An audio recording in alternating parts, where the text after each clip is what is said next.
Recent గా కనుక్కున్న ఒక ఆస్ట్రాయిడ్ 2032లో డిసెంబర్ 22వ తేదీన ఇండియాలోని ముంబై నగరం మీద పడబోతుంది అని ప్రచారం జరుగుతుంది. అయితే ఇందులో నిజం ఎంత అండ్ ఇప్పుడే సడన్ గా ఆ న్యూస్ ఎందుకు బయటకు వచ్చింది? అసలు ప్రచారం జరగడం తప్ప భూమి మీద ఎప్పుడైనా ఆస్ట్రాయిడ్స్ పడ్డాయా? సో ఇలాంటి వాటన్నిటి గురించి ఈ వీడియోలో మనం క్లియర్ గా మాట్లాడుకుందాం.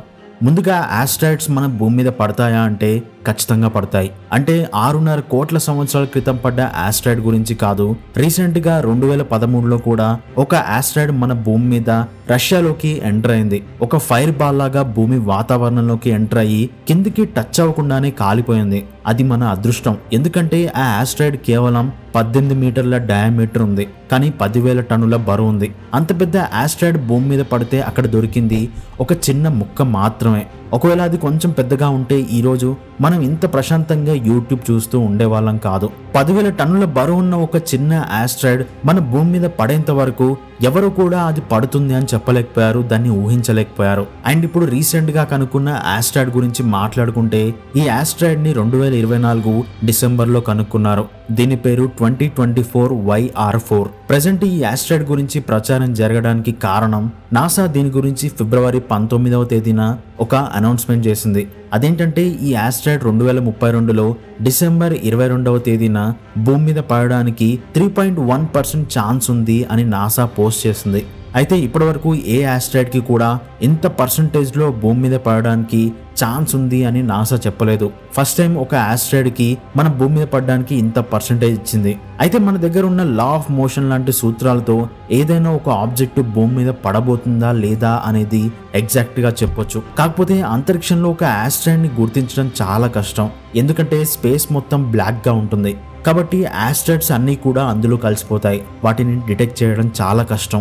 అండ్ ఈ ఆస్ట్రాయిడ్ అనేది మన భూమిలాగే సూర్యుడి చుట్టూ తిరుగుతూ ఉంటుంది, కాకపోతే అది తిరిగే ఆర్బిట్ లో మన భూమితో పాటు మార్స్ కూడా ఉంది. కానీ అది మన భూమిని ఢీకొట్టే ఛాన్సెసే ఎక్కువగా ఉన్నాయి. కాబట్టి నాసాతో పాటు ప్లానెటరీ డిఫెన్స్ సిస్టమ్ దీన్ని సీరియస్ గా తీసుకొని ఏప్రిల్లో దీని మీద ఒక మీటింగ్ కండక్ట్ చేయబోతున్నారు. అయితే ఆ ఆస్ట్రాయిడ్ మన భూమి మీద పడితే దాని తీవ్రత ఎలా ఉంటుంది, అసలు ఆ ఆస్ట్రాయిడ్ ఎంత పెద్దగా ఉంది, వీటి గురించి క్లియర్ గా చెప్పుకుందాం. దానికన్నా ముందు ఇలాంటి సిచ్యువేషన్ లో రాబోయే పరిస్థితులను అనలైజ్ చేయడానికి సైంటిస్టులు ఎక్కువగా ప్రీవియస్ డేటా మీద ఆధారపడతారు. వాళ్ళకు అందుబాటులో ఉన్న డేటా ప్రకారం దాని మీద యాక్షన్ తీసుకుంటారు. మీరు గూగుల్లోకి వెళ్ళి టాప్ ట్రెండింగ్ జాబ్స్ అని సెర్చ్ చేస్తే ఫస్ట్ ప్లేస్ లో డేటా సైన్సే కనిపిస్తుంది. ఎందుకంటే ప్రపంచంలో అన్ని రంగాలు డేటా మీదనే ఆధారపడతాయి. కాబట్టి మీరు డేటా సైన్స్ లో జాబ్ సంపాదించాలి అంటే అందుకోసం మీకు బెస్ట్ ట్రైనింగ్ ఇచ్చేది ఓడిన్ స్కూల్ మాత్రమే. ఇందులో డేటా సైన్స్ కోర్స్ తీసుకుంటే మీకు లైవ్ క్లాసెస్ తో పాటు ప్రాజెక్ట్ ఇచ్చి ట్రైనింగ్ ఇస్తారు. అర్థం కాకపోతే పర్సనల్ గా అర్థమయ్యేలా చెప్పడానికి మెంటర్స్ కూడా ఉంటారు. ఓడిన్ స్కూల్ వాళ్ళకి గూగుల్, IBM, ఇన్ఫోసిస్ తో పాటు 500కు పైగా హైరింగ్ ఆర్గనైజేషన్స్ తో పార్ట్నర్షిప్ ఉంది. ప్రెసెంట్ ఈ కోర్స్ తీసుకున్న మొదటి 100 మందికి 10,000 డిస్కౌంట్ ఆఫర్ ఇస్తున్నారు. అండ్ ఇందులో మీరు నో కాస్ట్ EMIతో ఒకేసారి కాకుండా ప్రతి నెల ఈజీగా కట్టుకోవచ్చు. అండ్ మార్చ్ 1 నుండి బ్యాచెస్ స్టార్ట్ అవుతున్నాయి. కాబట్టి కింద కామెంట్ సెక్షన్ లో ఉన్న లింక్ తో క్లిక్ చేసి అందులో ఫామ్ ఫిల్ చేసి మీ డీటెయిల్స్ ఇవ్వండి. వాళ్ళే మీకు కాల్ చేసి అన్ని వివరాలు అందిస్తారు. సో డేటా సైన్స్ అనేది హై లెవెల్ ప్రొఫెషన్ కాబట్టి మిస్ చేసుకోకండి. అండ్ ఇప్పుడు మ్యాటర్లోకి వెళ్తే ఈ ఆస్ట్రాయిడ్ దాదాపు 100 మీటర్ల డయామీటర్ ఉంటుంది అని ఒక అంచనా వేస్తున్నారు. అండ్ అది ఎంత పెద్దగా ఉంటుందో ఎగ్జాక్ట్ గా ఇంకా తెలియాల్సి ఉంది. 100 మీటర్లు అంటే దాదాపు 25,000 టన్నుల నుండి 1 మిలియన్ టన్నుల బరువు కూడా ఉండొచ్చు. అయితే ఆస్ట్రాయిడ్స్ లో కొన్ని మెటల్స్ తో తయారైనవి ఉంటాయి, ఇంకొన్ని కార్బన్ తో తయారైనవి ఉంటాయి. ఎగ్జాంపుల్ కి సైకి అనే ఆస్ట్రాయిడ్ మన సోలార్ సిస్టమ్ లో ఉంది. ఈ ఆస్ట్రాయిడ్ దాదాపు 60% మెటల్ తో తయారైంది. కానీ అది ఏ మెటల్ తో తయారైందో మనకు తెలియదు. అందులో బంగారం ఉండొచ్చు, సిల్వర్ ఉండొచ్చు, లేదంటే మనకు తెలియని ఇంకేదైనా మెటీరియల్ ఉండొచ్చు. దాన్ని కనుక్కోవడానికి ఇప్పటికే ఒక స్పేస్ క్రాఫ్ట్ ని నాసా పంపించింది. అండ్ ఇంకొన్ని ఆస్ట్రాయిడ్స్ కార్బన్ మెటీరియల్ తో రిచ్ గా ఉంటాయి. ఎగ్జాంపుల్ కి బెన్ను అనే ఆస్ట్రాయిడ్ మన భూమికి దగ్గరలోనే ఉంది, అంటే జస్ట్ 2 సంవత్సరాలు ట్రావెల్ చేస్తే వెళ్ళిపోవచ్చు. అందులో నుండి కూడా నాసా శాంపిల్స్ ని తీసుకొచ్చింది. సో ఈ 2 రకాల ఆస్ట్రాయిడ్స్ కాకుండా ఇప్పుడు మన భూమికి రాబోతున్న ఆస్ట్రాయిడ్ జస్ట్ ఒక రాకీ ఆస్ట్రాయిడ్, అంటే రాతితో కూడిన ఆస్ట్రాయిడ్ అయి ఉండొచ్చు అని ఒక అంచనా. 2025 మార్చిలో జేమ్స్ వెబ్ టెలిస్కోప్తో ఈ ఆస్ట్రాయిడ్ని ఇన్ఫ్రారెడ్ వేవ్ లెంత్లో అబ్జర్వ్ చేయబోతున్నారు. దాంతో ఈ ఆస్ట్రాయిడ్ సైజ్తో పాటు దీని మీద టెంపరేచర్ ఎంత ఉంటుంది, దాని మీద ఎలాంటి మెటీరియల్ ఉంది అనే విషయాలు తెలుస్తాయి. అండ్ ఇది మనం అనుకున్నట్టుగా 100 మీటర్లు అంతకంటే పెద్దగానే ఉండే ఛాన్స్ ఉంది తప్ప చిన్నగా అయితే ఉండే ఛాన్స్ లేదు.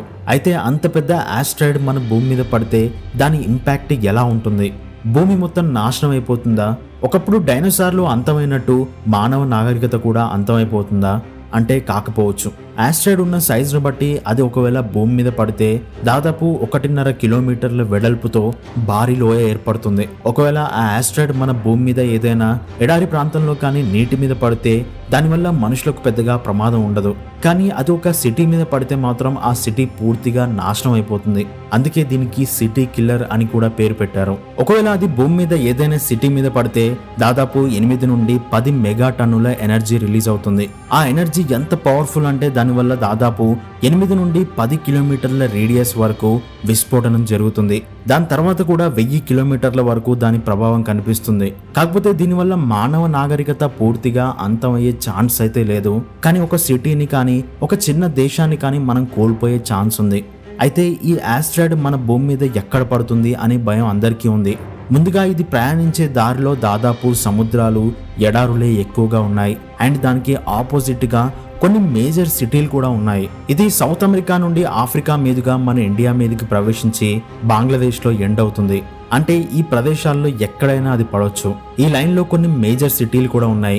అందులో కొలంబియాలోని బొగాటా, ఐవరీ కోస్ట్లోని అబిడ్జాన్, నైజీరియాలోని లాగోస్, సుడాన్లోని ఖార్తూమ్ని దాటితే డైరెక్ట్గా మన ఇండియాలోని ముంబై మీదకి వస్తుంది. అక్కడ మిస్ అయితే కోల్కతా మీదకి వెళ్తుంది. అక్కడ కూడా మిస్ అయితే ఫైనల్గా బంగ్లాదేశ్లోని ఢాకాలోకి ఎంటర్ అవుతుంది.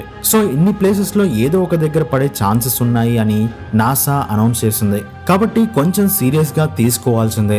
కాకపోతే అది 2032లో పడుతుంది కాబట్టి దానికి ఇంకా 7 సంవత్సరాల టైం ఉంది. కానీ ఇలాంటి విషయాల్లో మనకి ఇంకొక 20 ఏళ్ళు టైం ఉన్నా సరే వాటిని మనం ఏం చేయలేము.